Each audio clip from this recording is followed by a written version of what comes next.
Oi, turma! Mais um áudio longo. Eu tô num frenesi, sozinha, no meu quarto, improvisado aqui com as coisas e mudanças e loucuras da vida.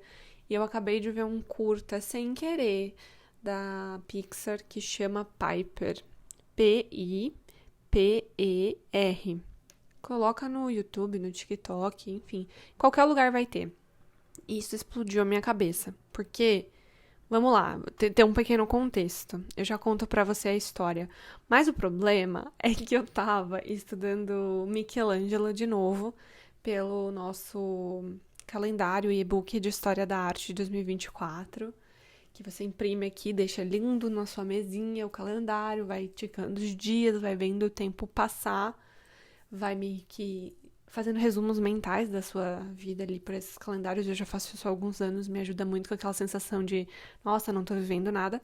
E eu escrevi já faz um tempo esse e-book, né, para lançar para vocês e tal, sobre a história da arte. E eu tô voltando mensalmente com vocês nesses assuntos, até para ter uma linearidade de conversas lá no Instagram, no YouTube, beleza. Tô nessa vibe e tal. E o Michelangelo, ele é um pintor que tinha a síndrome do impostor total, assim, mas total mesmo. Ele só se considerava um bom escultor. Então, quando chamaram ele pra fazer o teto da Capela Sistina, ele achou que era meme, basicamente. Ele achava que não era verdade, que, na verdade, o Vaticano ali, né, a região ali já perto de Roma, enfim, a Itália, na verdade, estava querendo tirar uma com a cara dele, né? Então, que o pedido tinha sido pra, assim, humilhá-lo, entre aspas. E quantas vezes na vida eu não sou Michelangelo, sabe? Quantas vezes me perguntam alguma coisa, me pedem alguma coisa e eu fico com aquela desconfiança do tipo, tá me testando, né? É, enfim, são sentimentos e sentimentos. E aí eu tava vendo isso essa semana, fiquei com essa ideia na cabeça, fiquei, nossa, meu, como que o Michelangelo tinha a síndrome do impostor, assim, o cara literalmente esculpiu Davi. Vocês estão entendendo? É tipo surreal pra mim pensar que uma pessoa que fez aquilo.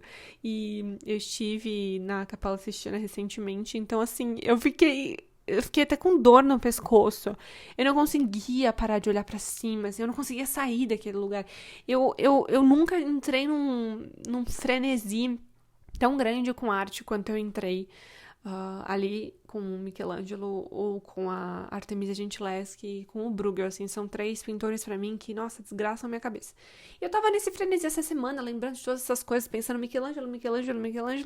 E aí, agora, sem querer, eu parei pra assistir esse curta da Pixar, que é o seguinte, é um passarinho super fofinho, que tá ali com vários outros passarinhos, aparentemente numa ilha, e eles estão perto ali do mar. E todo mundo se joga ali no mar, acha gostoso tomar banho de mar, os pássaros ali, muito maiores do que ele, inclusive. E ele vai tentar ir na onda desses pássaros, então, literalmente, né?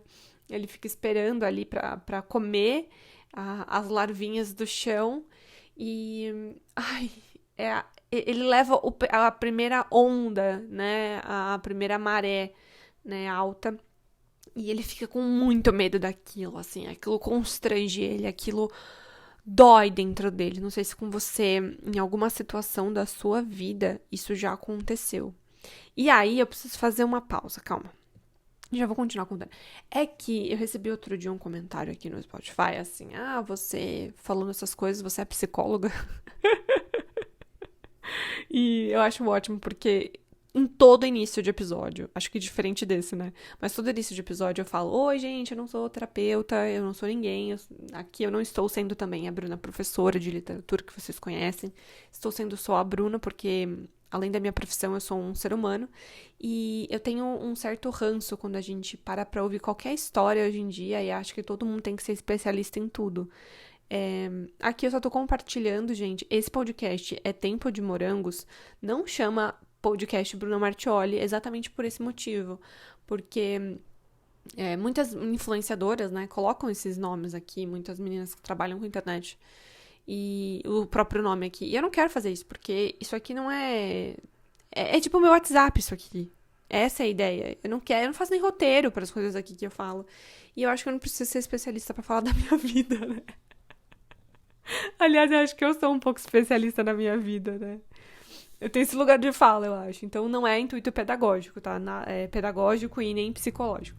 Ok, isso dito, voltando pro assunto. Aí o Piper, ele tá levando essas ondas. Ele leva a primeira onda e ele fica muito assustado. Então toda vez que a onda vem, ele volta correndo pra costa. Ele volta correndo pra areia e tem muito medo daquela onda. E eu sou exatamente essa pessoa. Às vezes, a gente tem um primeiro impacto de alguma coisa. Eu não sei se com você isso aconteceu em 2023, mas pega uma situação, imagina, né? Uma situação que, às vezes, da primeira vez você ficou com muito receio, muito medo, mas depois você foi se adaptando àquilo e até gostando daquilo. Eu tenho essas memórias com relação à escola. Nossa, eu tenho muito essa memória. E era aí que eu queria chegar, né? Com relação ao Piper. Sabe o primeiro dia de aula? Quando você vai pra uma escola nova e aí você fica assim, meu Deus, que medo, meu Deus, eu nunca vou ter os mesmos amigos que eu tinha em outra escola. Essa sensação. E aí, depois de um tempo, depois de uns meses, assim, você olha e fala assim, nossa, ainda bem que eu vim para essa escola. Então a gente vai criando esses medos, né? E o Piper, eu acho que ele tava bem naquele início, assim, ele tá com medo de sentir a água de novo em volta dele. Até que ele vê acho que é um mini caranguejinho. Meu, você assiste isso no YouTube ou no TikTok e você confirma pra mim. Eu acho que é um mini caranguejinho, assim, meio laranja. Ele vê que aquele mini caranguejinho se adapta à areia, assim, ele meio que faz uma casinha em volta dele com a areia, e aí ele curte quando a água vem, porque a água não faz ele rolar porque ele tá dentro da areia, então ele só aproveita o mergulho, basicamente. Quando o Piper vê aquilo, né, eu imagino que o nome do passarinho seja Piper, né, porque é o nome do negócio. Quando ele vê aquilo, ele acha legal, e da próxima vez que o mar vem, ele não corre, ele permanece, e quando a água passa por cima dele, ele enxerga por dentro do mar. E é lindo. Eu ouso dizer que é ainda mais bonito do que tudo que ele já conhecia. E aquilo desgraçou a minha cabeça. Eu lembrei do Michelangelo, desse medo que a gente tem de criar coisas, desse medo que a gente tem de viver, desse medo que a gente tem de arriscar, de olhar além daquilo que a gente já enxerga, sabe? Sabe o medo que a gente tem de ver talvez as mesmas coisas, mas com novos olhares? Meu, eu estabeleci na minha vida que mudanças eram ruins. E eu estabeleci isso de uma forma muito triste, porque lá na infância eu tive que sair da minha casa, eu e meu pai e tal, perdemos tudo e etc. Então, as mudanças sempre estavam atreladas pra mim a um fracasso. E agora eu tô tendo que fazer várias mudanças porque eu tô recalculando a minha rota, eu tô tentando me entender no mundo, tô mudando de países já, vai ser a segunda vez, eu tô assim, agoniada já com isso. Porque pra mim, acho que sempre teve essa onda de é um fracasso, por mais que eu estivesse agora em um outro contexto. E quantas vezes a gente continua se magoando por coisas assim que a gente acha que vão ser de uma forma, mas na prática elas nem são mais daquele jeito. Quanto a gente deixa os nossos traumas gritarem nos nossos ouvidos o tempo inteiro? Nossa, meu, por favor, assiste esse curta e comenta aqui, ou comenta comigo lá no Instagram, porque eu tô realmente assim em frenesi. É realmente assim uma das respostas mais genuínas e das melhores que eu já poderia ter tido nesse ano, assim, nesse início de ano, porque eu acho que eu entrei nesse ano da mesma forma que eu entrei em 2022, em 2023, com medo, um medo evitativo das coisas, um medo evitativo da vida, e eu tô nessa posição de sempre fugir, de nunca estar mais disposta a viver aquilo. Tô percebendo que eu tô meio covarde com a vida, que eu tenho medo dos mesmos ciclos se repetirem, mas assim, eles não vão se repetir, sabe? Olhar pra você agora no espelho, assim, e falar: ei, aquilo não vai acontecer de novo. Não tem como mais. Eu já tenho experiência nisso. Eu posso surfar uma nova onda, sabe? E eu acho que isso se aplica a tudo na vida. Aos medos que a gente tem no trabalho, aos medos que a gente tem nas amizades, aos medos que a gente tem na vida amorosa. E eu tenho um medo latente com relação a amizades, né? E é engraçado porque na internet eu faço realmente amigas muito boas. Mas eu confesso que eu demoro um tempo, assim, além do considerável pra começar a confiar nas pessoas. Porque eu passei a vida inteira tendo muitas decepções de amizade, sabe? Eu sempre fui aquela amiga que eu torço por você com pompons nas mãos, sabe? Líder de torcida. E amizade pra mim é aquilo, assim, eu retrato, como se eu estivesse torcendo pelo time, assim. Eu torço pela sua vida, eu torço pelas suas conquistas, eu torço pelos teus relacionamentos, eu torço por tudo, por todas as áreas da tua vida, assim. Se você falar pra mim, amiga, eu comecei um namoro com uma pessoa incrível, eu vou ficar feliz por você, e eu não estou exagerando. Eu vou ficar feliz por você como se fosse eu. Porque, assim, se uma amiga minha tá conquistando uma coisa, eu me sinto parte daquilo, porque eu me sinto telespectador daquela vida. Eu me sinto feliz. Sabe quando a gente escuta uma música e aquela música faz muito bem pra gente? Então, eu me sinto assim com as minhas amigas. É tão gostoso quando elas estão felizes e quando elas estão bem, que eu me sinto curtindo a música, sabe? Então, eu sinto que aquilo tudo é uma coisa só, entende? E eu não entendo como uma pessoa pode ser amiga de outra pessoa e não ser assim, sabe? Tipo, eu sei que as pessoas têm N formas de se relacionar, eu não tô ditando regra pra ninguém, como deve ser as suas amizades, mas eu, Bruna Martioli, tenho em mim que as melhores amizades são, assim, aquelas que não existe competitividade. E eu, infelizmente, demorei mais de 20 anos da minha vida pra entender que não tinha nada de errado comigo. E que quem não era assim é que estava errada, sabe? Eu estudei num colégio cristão que foi, assim, a pior coisa que eu já fiz na minha vida, apesar de ser muito grata por ter estudado num colégio particular, que era o meu sonho. Foi a pior coisa que já aconteceu na minha vida, porque eu nunca conheci tantas pessoas cruéis como eu conheci ali. E olha que eu já tenho um background, e vocês já sabem, da minha família, né? Então, eu fiquei muito receosa com relação às amizades, porque naquele ambiente onde eu fui aprendendo ali aos 15, 16 anos a formar de fato amizades e a formar um repertório de mundo, naquele lugar as pessoas eram extremamente competitivas. Então, se uma amiga minha virasse pra mim e falasse: comprei um tênis novo, eu ficava feliz, eu falasse: ai, que lindo, ele é perfeito. Mas se depois de um tempo eu chegasse com um tênis, ai, amiga, consegui comprar um tênis, né? Elas riam da minha cara. Era assim, era... e fora que tudo entrava em que uma tava copiando a outra. E na minha cabeça, sei lá, se eu tô pintando a unha de amarelo e você aparece com unha amarela, eu vou falar: somos gêmeas de unha, sabe? E eu fui entendendo que o mundo não era assim. Justo nesses primeiros momentos com relação à amizade que a gente, entre aspas, levaria pra vida. E fora outras milhares de questões que... eu não sei o que acontece, mas eu dou graças a Deus que as redes sociais não existiam naquela época, porque deve ser muito tóxico hoje em dia, assim, com relação a quem tem mais seguidores. Imagina aquilo naquele contexto, que aquelas meninas eram insuportáveis comigo. Meu Deus do céu. E eu nem vou falar que eu também não era insuportável, viu, gente? Porque eu acho que com 15 anos eu era programada pra ser insuportável. Mas eu era aquela amiga insuportável do tipo assim: vamos fazer tudo juntas, o mundo é cor-de-rosa, vamos ser melhores amigas pra sempre. E as pessoas não tinham aquela mesma vontade de ser minha melhor amiga pra sempre, sabe?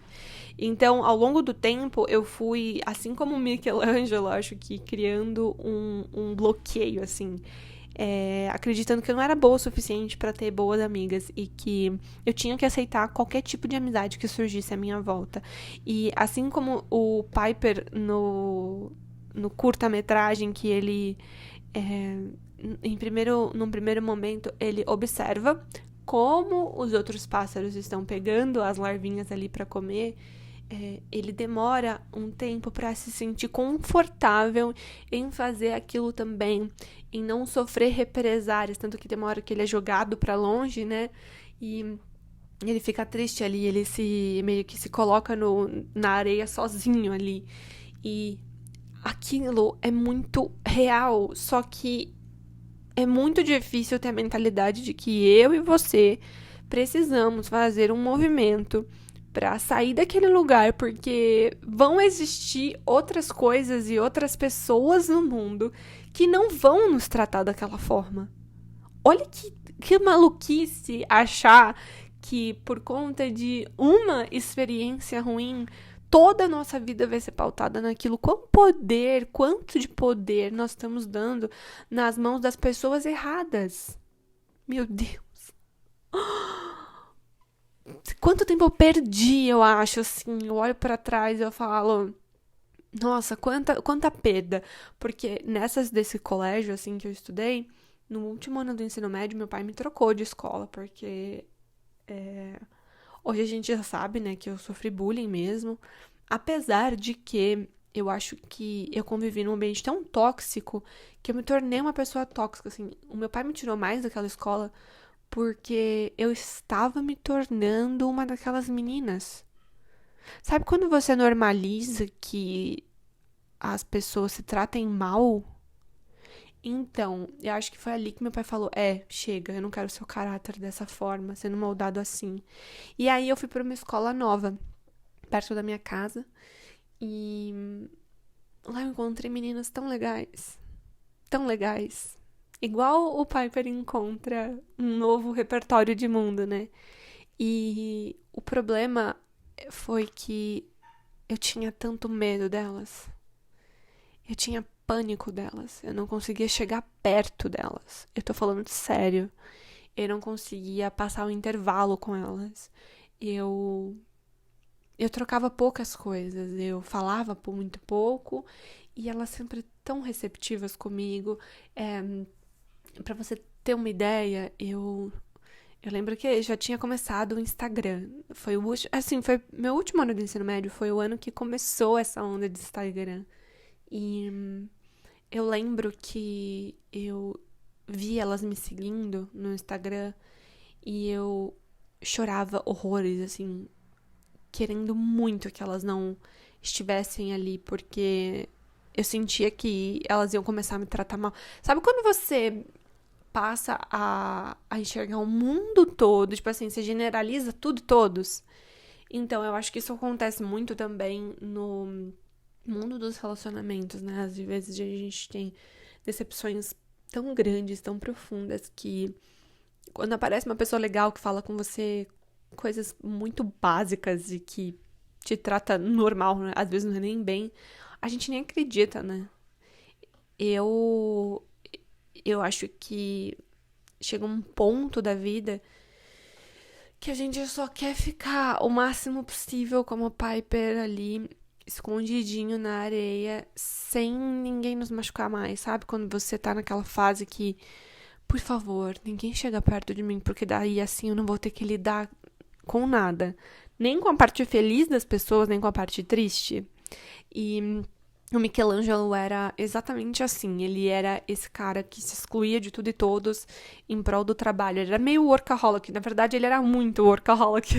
Na biografia, a gente vê que ele, inclusive, até tinha problemas com o Leonardo da Vinci, né? Por conta disso, dele ser muito certinho, muito regradinho, e o Leonardo da Vinci ser bem boêmio e tal. Eu já contei pra vocês algumas coisas assim lá nos Reels no Instagram.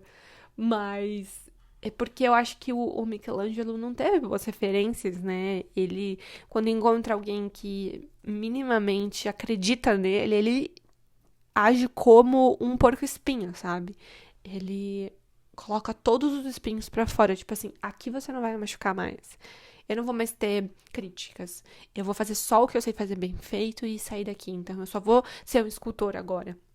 E acho que a Capela Sistina, por mais que tenha aquele documentário, né, no YouTube, que é meio sensacionalista, né? Mas ele mostra, né? Chama Michelangelo Infinito. Ele mostra Michelangelo na construção da Capela Sistina e até em algumas esculturas que ele fez, como Pietà, por exemplo. Ele vai mostrando a genialidade do Michelangelo e a capacidade dele de se desconstruir no meio dos processos. Eu acho que a vida é muito sobre isso, sobre esse lado nosso que coloca tudo nos extremos, 8 ou 80. E esse curta foi assim um abraço pra mim hoje. Meu Deus, que bom que eu vi aquilo, porque eu tô tão cansada.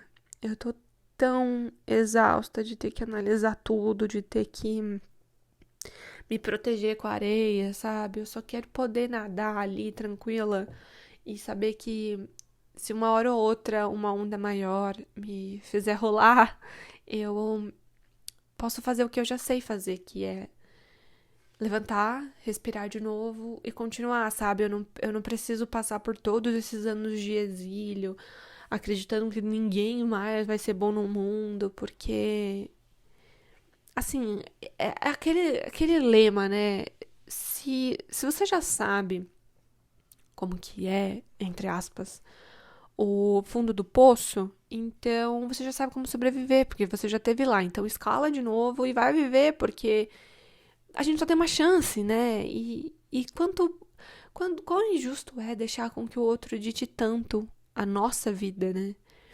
E eu achei lindo esse curta e acho que casou muito com essa volta que eu tô fazendo agora em janeiro com o Michelangelo, né? Eu estudei muito ele no mestrado e eu montei o início do e-book no início do ano passado. No início não, eu entreguei em junho, então foi por aí. E agora, lendo de novo todas as coisas que eu escrevi, é tão engraçado como mesmo ali no caos e no furacão, eu tinha enxergado o Michelangelo como essa referência de não perder tempo, de parar de ter essa síndrome da impostora, de achar que tudo que a gente faz é ruim. Porque eu tenho isso, né? Eu acho que tudo que eu faço tá ruim, que nada tá bom, por conta das críticas e tal. E aí eu não me atentei esse tempo todo. Eu precisei ler o que eu mesma escrevi dentro do e-book sobre o cara pra eu mesma lembrar.